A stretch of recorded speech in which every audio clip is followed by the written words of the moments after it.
하나님이 어떤 분인가 하는 것을 아는 것은 대단히 중요합니다. 아침서부터 오셔가지고 뭐 이렇게 식사도 하시고 이렇게 바쁘게 이렇게 봉사도 하시고 하면 이 시간대는 주무시는 시간입니다.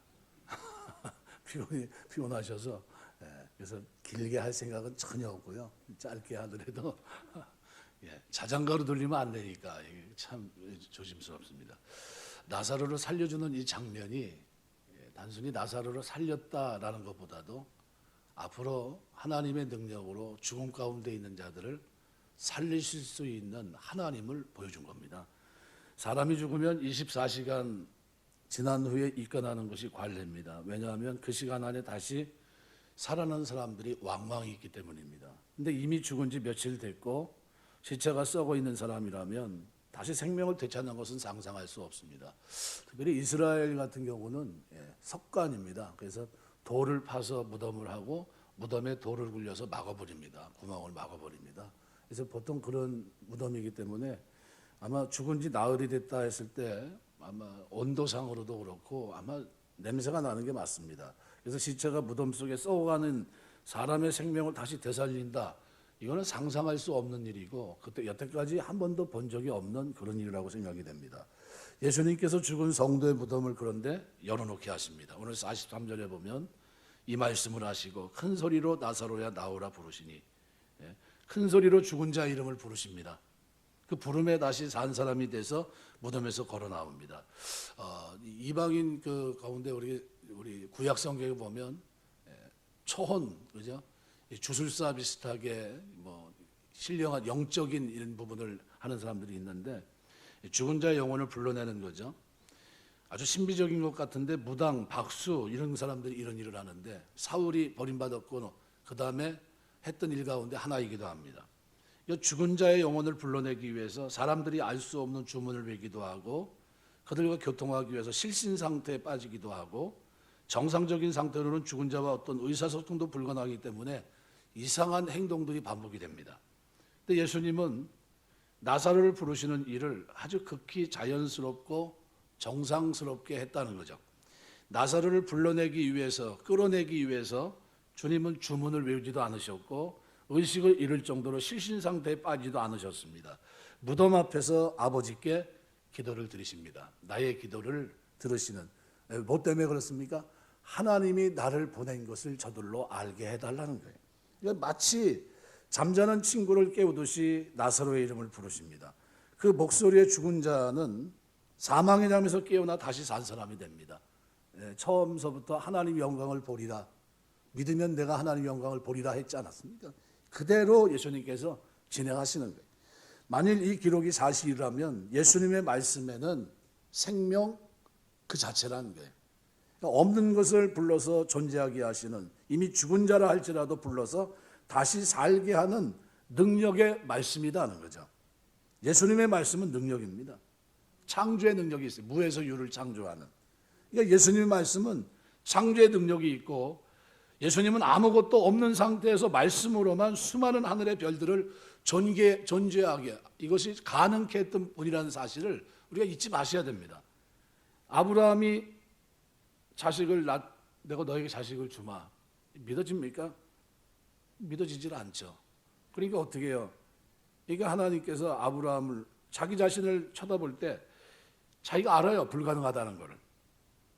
90세 경수가 끊어졌는데 무슨 자식이 있겠습니까? 말도 안 되는 거죠. 근데 하나님이 그를 바깥으로 데리고 나가서 밤하늘의 별을 보게 하세요. 별이 멋있어서 보게 한 게 아니라 뭐예요? 누가 만들었냐는 거예요. 밤하늘의 별. 내가 창조했다는 겁니다. 말씀으로. 그러니까 그 별들이 어떻게 존재했느냐는 거죠. 말씀으로 창조하셨다는 거예요. 그러니까 아무도 없는 상태에서 존재하게 하신 것. 그게 하나님이라는 거예요. 아브라함은 바로 그걸 하늘의 별들, 바다의 모래를 보면서 내가 그 능력의 하나님이라는 것을 알게 된 겁니다. 하나님 말씀은 아무것도 없어도 말씀만 있으면 존재하게 하는 창조의 말씀이구나. 이것이 아브라함이 가졌던 믿음입니다. 예수님께서 나사로를 부르신 말씀은 바로 동일한 그 창조의 말씀입니다. 인간의 이성으로는 도저히 이해할 수 없고 받아들일 수 없는 말씀입니다. 어떻게 무덤 속에서 썩어가는 그런 사람이 이름을 부른다고 나옵니까? 그런데 예수님이 하신 말씀은 존재하지 않는 것들도 얼마든지 존재할 수 있게 하고 죽은 지 오래되어서 형체가 없을 정도로 부패한 자라 할지라도 얼마든지 다시 산 모습으로 나타나게 할 수 있는 능력의 말씀이었던 겁니다. 바로 이거를 우리가 잊지 마셔야 돼요. 어떤 분이 그럽니다. 아유, 사람이 물에 빠져서 죽게 되면, 저 신학교 다니면서 제가 질문했던 질문이에요. 이 교수한테. 아니, 사람이 빠져서 물에 죽었어요. 물에 가라앉았는데 고기들이 부패해가지고 맨 처음에 누가 옵니까? 소라가 와서 먹고 또 고기가 또 먹고 뭐 이렇게 했는데 그 소라를 사람이 먹고 배설하고 고기도 사람이 먹고 배설하고 그게 이제 자연으로 돌아가서 거름이 되고 채소를 먹고 이렇게 순환하지 않습니까? 그러면 마지막에 그러면 그 사람은 어디서 찾습니까? 라는 거죠.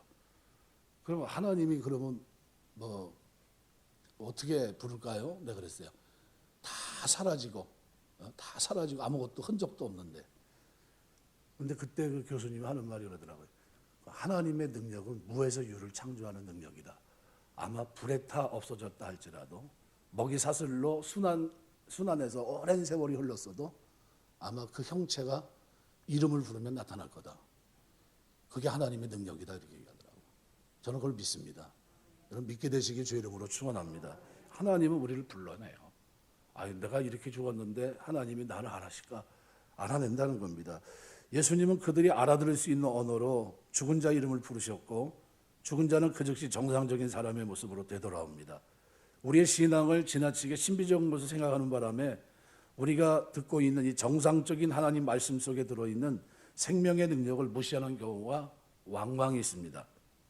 사도 요한은 요한복음에서 우리가 듣고 있는 이 복음을 생명이라고 일관되게 강조합니다.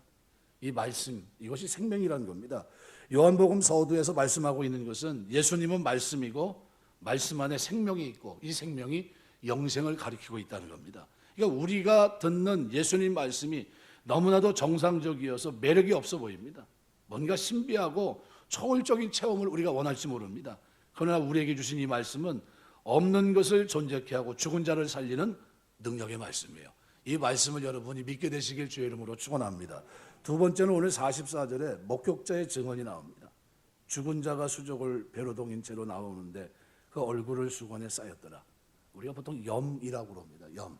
사람이 죽게 되면 염을 하는데 전에는 목사가 되기 전에 염하는 거를 배워야 됩니다. 소음으로 다 틀어막고 그냥 다 하는 이런 과정들이 있습니다.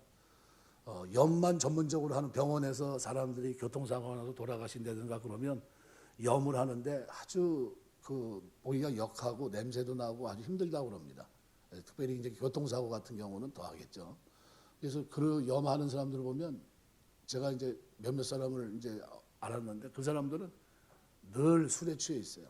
왜냐하면 죽은 사람들의 시체를 만지고 또 냄새를 맡고 그러니까 그걸 좀 지우고 싶은 거예요. 그래서 지우는 방법이 뭡니까? 자꾸 술을 마셔요. 그래서 취해 살아요. 그런 걸 내가 이제 본 적이 있는데 직접 목격한 사람이 아니면 설명할 수 없는 장면을 오늘 본문에 기록하고 있습니다. 그러니까 이 장면은 본 사람들에게는 너무나도 충격스러운 장면이에요. 염을 했고 이미 어떻게 해요? 무덤 속에 갇혔고 냄새가 나는 상태면 이미 끝난 겁니다. 그죠? 더 이상 되돌릴 수 없다는 거죠. 그런데 나사로 사건이 지어낸 이야기라고 한다면 이런 생생한 설명을 한다는 것은 불가능한 겁니다. 염을 한 사람이 어떻게 벌떡 일어나가지고, 그죠? 수건으로 봉였는데, 그죠? 감쌌다는 거죠. 둥글둥글 말았다는 겁니다. 근데 그 사람이 지금 강시처럼 일어난 거예요. 성경이 말씀하고 있는 것은 부패해가고 있는 사람이 예수님 말씀으로 다시 살아서 무덤에서 걸어 나왔다는 충격적인 사실을 기록하고 있는 겁니다. 그럼 이 사실이 보여주는 게 뭐냐 하면 부활에 대한 확신입니다. 주님의 말씀은 단지 죽은 지 나흘이 지난 사람만이 아니라 수개월 아니면 수십 년이 지나고 수백 년이 지나고 형체가 없는 사람이라 할지라도 이름을 불러서 살려낼 수 있다는 이 사실을 말하고 있는 거예요. 주님은 이름을 부르십니다. 주님이 그 이름을 부르면 다시 살아날 줄 믿습니다. 주님이 이름을 부르지 않는 사람은 살 수가 없다는 거죠. 자기가 결정할 수 있는 사항이 아닙니다. 오직 주님이 하실 일이죠. 그래서 뭐라고 얘기합니까? 너희 이름이 생명책에 기록된 것으로 인하여 기뻐하라. 귀신을 쫓아내고 즐거워하고 있는 제자들에게 그 예수님 하신 말씀이 뭡니까? 너희 이름이 생명책에 기록된 것으로 인해서 기뻐하라. 그렇게 얘기합니다. 오늘 44절에는 이 또 한 가지 예수님의 음성이 풀어놓아 다니게 하라라는 음성입니다. 이 말씀은 완전하게 다시 생명을 되찾았다는 뜻입니다. 정상적인 나사로로 돌아왔다는 겁니다. 완전한 생명을 되찾았습니다. 물론 나사로가 영원히 죽지 않은 생명을 얻었다는 뜻은 아닙니다. 비록 다시 죽을 몸이지만 그가 되찾은 것은 완전한 생명이었습니다. 이 말씀이 우리에게 주는 교훈이 뭡니까? 믿는 자에게는 사느냐 죽느냐 하는 것보다 더 중요한 것이 예수님 말씀을 믿느냐 믿지 않느냐, 이것이 더 중요하다는 사실입니다. 우리가 예수님 말씀을 믿고 그분이 우리가 주가 되심을 늘 고백하며 사시길 주의 이름으로 축원합니다. 만일 사람이 완전히 죽어서 시체가 부패되고 형체를 알아볼 수 없게 됐다 할지라도 예수님께서 그 이름을 부르셔서 내가 그를 안다 하면 이름을 부르시면 됩니다. 죽느냐 사느냐 하는 것보다 더 큰 문제는 내가 예수님을 믿느냐 믿지 않느냐, 그분이 나를 아느냐 알지 못하느냐. 예수님께서는 마치 잠자는 친구를 부르듯이 나사로를, 죽음 가운데 있는 나사로, 썩어 있는 그 나사로를 불러내십니다. 이미 죽은 지 며칠이 돼서 시체가 부패하고 있었다는 사실은 별로 큰 문제가 되지 못했어요. 죽은 자를 잠잔다고 말씀하시고, 성도의 죽음은 그래서 상태 변화 또는 소속의 변화이지 영원한 끝이 아닙니다. 그래서 예수를 믿는다는 것은 영원한 사망이 없는 걸 얘기합니다. 여러분, 우리가 이미 영생을 얻은 자가 된 겁니다. 앞으로 신앙생활 잘하면 천국 영생을 얻는 게 아니라 이미 그리스도 안에서 은혜로 믿음으로 구원받았어요. 하나님의 자녀가 됐고 영원한 생명을 얻었습니다. 그런데 기뻐하지 않아요. 별로 피부에 와닿지 않는 겁니다. 어떤 분이 그럽니다. 이렇게 운전하고 가다가 큰 사고를 날 뻔했는데 사고가 안 났어요. 아유, 몇백만 원 벌었다는 거예요. 몇천만 원 벌었다는 겁니다. 저 비싼 차하고 내가 부닥쳤으면 상상만 해도 아유 큰일 날 뻔했다는 거예요. 근데 그게 현실적으로 손에 와닿습니까? 몇천만 원 버는 게 와닿아요? 와닿지 않아요. 왜냐하면 아무것도 손에 쥘 수 있는 게 하나도 없어요. 다만 사고가 안 남으로 인해서 기쁠 뿐입니다. 우리가 신앙생활 하면서 간혹 우리가 와닿지 않는 부분들이 있어요. 현실적으로 살아가는 동안 이거 이렇게 한다고 해서 뭐 와닿는 게 있나 싶은데 사실은 어떻습니까? 엄청난 것들이 약속이 돼 있고 그것을 누릴 수 있는 존재가 이미 되어 있다는 겁니다. 중요한 것은 그래서 나와 주님의 개인적인 관계입니다. 주님이 내 이름을 부르느냐 부르지 않느냐, 아느냐 알지 못하느냐. 바울이 뭐라고 얘기합니까? 내가 누구도 알고 누구도 아는데 너는 누구냐, 그죠? 흉내내는 그 사람을 향해서 얘기하는 그 장면이 나옵니다. 사실이 중요합니다. 구원은 나와 주님의 개인적인 관계예요. 그분이 나의 주가 되시고 주님으로서, 구주로서 역할을 하면 됩니다. 내가 다른 사람들을 돕고 섬기고 때로는 선교사로 나가고 하는 것도 주님이 내게 그것을 원하시기 때문에 하는 것이지 나와 주님과 관계가 없으면 이게 무슨 의미가 있습니까? 신앙은 주님과의 개인적인 관계에서부터 시작이 됩니다. 진정으로 주님이 나의 주인이십니까? 라는 질문 앞에 여러분이 겸허하게 주님은 나의 주인 되십니다 라는 고백을 드릴 수 있게 되시길 주의 이름으로 축원합니다. 주님이 나의 생명을 주관하시는 절대자입니다. 내가 이분 때문에 살기도 하고 이분 때문에 죽기도 합니다. 주님은 그런 사람의 이름을 불러서 다시 살리십니다. 왜요? 이 땅에서 하나님 앞에 우리는 보고할 것이 있어요. 다 잠자는 가운데 부활합니다. 둘째 심판 전에 다 어떻게 해요? 하나님 앞에 다 서요. 다 씁니다. 그래서 우리 양심이 하나님 앞에 직접 고합니다. 뭐 마치 여러분 요즘은 차 사고가 나도 뭐가 있습니까? 블랙박스가 돼 있어서 그거 다 틀어보면 어떻게 해요?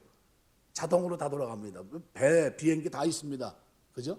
그것만 켜놓으면 그때 상황을 볼 수 있어요. 마찬가지인 것 같아요. 하나님이 우리 양심이라고 하는 이것이 하나님 앞에 직접 하나님 앞에 고합니다. 어떻게 살아왔는지 여러분 양심이 어디서요? 유리바다에서, 유리바다 위에서, 거기서 여러분이 내가 신앙 안에서 믿음 안에서 하나님 백성으로 살아가는 동안 어떻게 살아왔는지 직접 고합니다. 주님 그거 들으시는 거예요. 그러니까 우리가 신앙생활 한다는 것은 이거는 굉장히 중요한 겁니다. 내가 이분 때문에 살고 이분 때문에 죽기도 합니다. 주님은 그런 사람의 이름을 불러서 다시 살릴 것이고 주님이 나의 이름을 부르지 않으면 아무 소용이 없어요. 그래서 마태복음 7장 21절에 보면 나더러 주여 주여 하는 자마다 천국에 다 들어갈 것이 아니요 다만 하늘에 계신 내 아버지 뜻대로 행하는 자에 들어가리라. 주여 주여 하는 것보다 더 중요한 게 하나님 뜻대로 살아가는 겁니다. 하나님 뜻이 뭡니까? 오늘 만약에 낮 예배 시간을 생각을 하면 하나님 뜻이 뭡니까? 소명과 은혜와 사랑을 잊지 않고 그 은혜, 사랑에 부응해서 살아가는 겁니다. 나에게 준 달란트를 땅에 묻어놓지 않고 어떻게 해요? 게으르지 않고 부지런히 살아갑니다. 세상에서의 열심이 아니라 하나님이 주신 소명을 이루기 위해서 어떻게 해요? 영적으로 늘 깨어있는 삶을 살아갑니다. 말씀과 기도를 가까이 하고 하나님 경외하며 이웃을 사랑하는 것을 실천하며 살아가고 약한 자를 돌아오며 살아갑니다. 왜 그렇게 삽니까? 이유를 만약 제기한다면 왜 그렇게 삽니까? 하나님이 우리를 구속하시고 우리에게 주신 소명이기 때문이에요. 왕같은 제장 거룩한 백성으로 우리를 부르시고 이 땅에 살아야 될 이유를, 선한 일에 열심히 한 친백성으로 살아야 될 존재의 이유를 우리에게 부어주셨기 때문이에요. 하나님의 사랑을 우리 마음 가운데 부어주셨기 때문에 그 사랑이 나를 주도하고 그 사랑에 내가 감사하기 때문에 그 사랑에 내가 부응해야 되기 때문에 내가 그렇게 살아가는 거예요. 하나님이 나에게 베푼 은혜가 너무나 커서 내가 예수를 알고 난 후 이전 생활은 내 정욕대로 산 삶이었다는 것을 인정하고 이제 나머지 그리스도를 안 후의 삶은 완전히 주님과 동행하는 삶이고 주님께 바친 삶이고 그 삶이 달라진 삶입니다. 변화된 삶. 이게 예수 믿는 겁니다. 예수님께서 나를 완전히 주장할 수 있는 사람, 예수님께서 그 사람을 마음대로 쓸 수 있는 사람, 아무리 자기 생각은 아니라고 하더라도 주님이 하라고 하면 할 수 있는 사람, 이 사람이 바로 뭡니까? 그 사람들의 이름을 주님은 기억하시는 거예요. 그래서 바울이 뭐라고 빌립보 교회 성도들, 그 성도들의 이름을 하나하나 기억하잖아요. 로마서 16장에 보세요. 바울의 사역에 동참했던 사람들의 이름을 다 기억합니다. 여러분, 제가 부족한 목사지만요, 이렇게 기도할 때 기억이 납니다. 제가 놓치지 않고 기도를 합니다. 여기 선교사들 이름 다 기억하고 있고요. 우리 교회가 돕고 있는 사람들 매일 기도하고 있어요. 그 사람들의 사역을 위해서 기도하고 있고요. 늘 합니다. 누가 아프다 그러면 늘 기도하고 있고요. 그게 여러분 똑같아요. 여러분 자식이 아프면 어떻게 합니까? 잠이 안 오잖아요. 그럼 어떻게 합니까? 기도할 때마다 기도하잖아요. 그게 늘 어디 있습니까? 마음 한숨에 있어요. 여러분 자녀들이 여럿이 있는데 그 가운데 하나 누가 좀 아프면 여러분 어떻게 합니까? 제가 한번 우리 큰애가 열이 나가지고 막 그냥 병원까지 한번 간 적이 있는데요. 저희 집사람은 그때 직장 생활했었고 저는 이제 전도사인데 새벽 4시면 나가야 되는데 열이 나는데 그거를 어떻게 제가 밤새 등에 이렇게 메고서 재워야 되는데 거의 밤새다시피 했어요. 세상에 애 보는 게 그렇게 힘든지 그때 처음 알았어요. 다시는 애를 보지 말아야 되는데 그리고 이제 그냥 어떻게 해서 나가서 차라리 노가다 하겠지 나는 애를 못 본다. 아주 그날 맹세를 했습니다. 열병. 그거로부터 자유롭게 되는데 얼마나 좋은지 몰라요. 근데 그게 누구 때문에? 내 자식이니까요. 근데 힘든 것도 모르겠더라고요. 왜요? 살아야 되니까. 살아야 되니까요. 살려야 되니까. 그리고 얘가 편안히 자야 나도 잘 수 있으니까. 그러니까 초점이 어디? 여기 맞춰 있더라고요. 그렇게 힘든데도. 마찬가지입니다. 우리 신앙생활도 똑같습니다. 여러분, 예수님께서 나를 완전히 주장할 수 있는 사람이 그래서 복 있는 사람이에요. 나사로의 부활은 우리에게 예수님이 인정해 주는 삶이 따로 있다는 것을 알게 해줍니다. 부활은 주님과의 개인적인 믿음으로 이루어진 겁니다. 주님이 여러분의 이름을 알고 계실 줄 믿습니다. 다 알고 있어요. 교회 교인 목사가 되면요, 다 이름을 봐야 누구지? 그러면서 기도할 때 누구냐고 그러면 아니면 또 확인해보고 또 기도하고 이럽니다. 왜냐하면 자꾸 알아야 되니까. 내가 그것을 어떻게 믿을 수 있나? 주님은 내 삶을 주인으로 모시는 사람의 이름을 주님은 다 기억하세요. 인간은 한계가 있어요. 한 300명 정도 알면은 뭐 대부분 괜찮다고 얘기하잖아요. 넘어가면 잘 기억을 못하고. 근데 우리 주님은 어떻게 해요? 머리털까지 세신다고 그랬습니까? 그러면 그 능력은 뭡니까? 그 능력은 우리의 모든 삶을 이제 켜켜이 쌓여있는 내 마음에, 그죠? 모든 생각까지 감찰하시는 거예요. 그런 분입니다. 우리 주님과의 개인적인 관계로 확인해 봐야 됩니다. 내가 믿는다는 것이 남들이 믿는다고 하니까 믿는 것인지, 아니면 내가 정말 예수님을 하나님의 아들로 믿고 그 하나님을 아들로 알고 그분께 나의 모든 것을 맡기고 의지하는 삶을 살고 있는지 우리는 늘 스스로 확인해 봐야 돼요. 그래서 오늘 본문은 우리에게 크게 두 가지를 얘기합니다. 첫 번째는 영적인 진리입니다. 나사로의 부활은 이 부활을 통해서 지금 죽은 상태에 있는 모든 사람들이 예수님의 음성을 들으면 그 즉시 생명을 얻을 수 있다는 것을 알게 됩니다. 요한복음 5장 25절 진실로 진실로 너희에게 이르노니 죽은 자들이 하나님의 아들의 음성을 들을 때가 오나니 곧 이때라. 듣는 자는 살아나리라. 듣게 돼요. 이 죽은 자라고 하는 것은 상징적인 표현입니다. 영적으로 죽어 있어서 그 속에 하나님의 생명이 없는 사람들입니다. 그들은 육체적으로는 살아있지 실제로는 썩은 냄새가 나는 죄악 가운데 죽어 있는 자들입니다. 그들도 이 음성을 듣기만 하면 지금 즉시 살아날 것이라고 말씀합니다. 이게 무슨 얘기냐면요, 예수 믿기 전에 상태를 우리가 보통 어떻게 생각합니까? 자기 스스로는 자유라고 얘기하지만 하나님 앞에서는 뭡니까? 죄인입니다. 죄악물로 죽어있는 냄새가 나는. 그런데 그가 예수를 믿으면 어떻게 돼요? 오늘 본문처럼 풀어 다니게 하라 이렇게 되는 겁니다. 풀어 다니게 하라. 우리는 모두 죽음으로부터 풀어놓음을 받은 영원한 자유인이 됐습니다. 예수를 믿음으로. 우리 주님은 무덤으로부터만 우리를 풀어 자유케 하시는 분이 아니라 우리가 예수를 믿는다는 것, 모든 속박으로부터 자유케 되었다는 것을 의미해주고 있는 겁니다. 그러니까 우리가 오늘 본문에 기록되어 있는 예수님의 음성 가운데 풀어 놓아 다니게 하라라는 이 음성은 지금 이 땅에 수많은 죄인들이 들어야 될 음성입니다. 풀어 놓아 다니게 하라. 아직도 이 세상에는 어떻게 해요? 죄로 죽어 있고 썩어 있는 그들을 살려야 될 수많은 역사가 필요한 겁니다. 하나님이 살려야 돼. 성령의 역사가, 성령의 바람이 불어야 되고 이런 일들이 필요합니다. 듣는다는 것은 믿는 것을 말합니다. 하나님께서 나를 살리기 위해 예수님을 보내셨다는 것을 믿고 오직 예수님께 나의 모든 것을 맡기는 것을 말합니다. 그러면 그 안에 하나님에 대한 지각이 새로워지고 하나님의 생명이 그 사람을 주장합니다. 이게 풀어놓아 다니게 하는 거예요. 여러분, 믿지 않는 사람들, 그들을 놓고 기도하면서 하나님 저들을 풀어놓아 다니게 할 수 있게 하옵소서. 하나님 이제는 죄의 문제가 해결되고 하나님 백성으로 이 땅에 성도로 살게 하옵소서 기도하셔야 돼요. 여러분, 믿지 않는 자녀들이 있으면 어떻게 기도해야 됩니까? 하나님 예수 믿고 풀어놓아 다니게 하옵소서. 죄 문제 해결되고 썩은 냄새가 나지 않고 이제는 생명의 역사 가운데 하나님 그리스도의 향기로 살아갈 수 있도록 도와주옵소서. 이 기도가 우리에게 필요한 겁니다.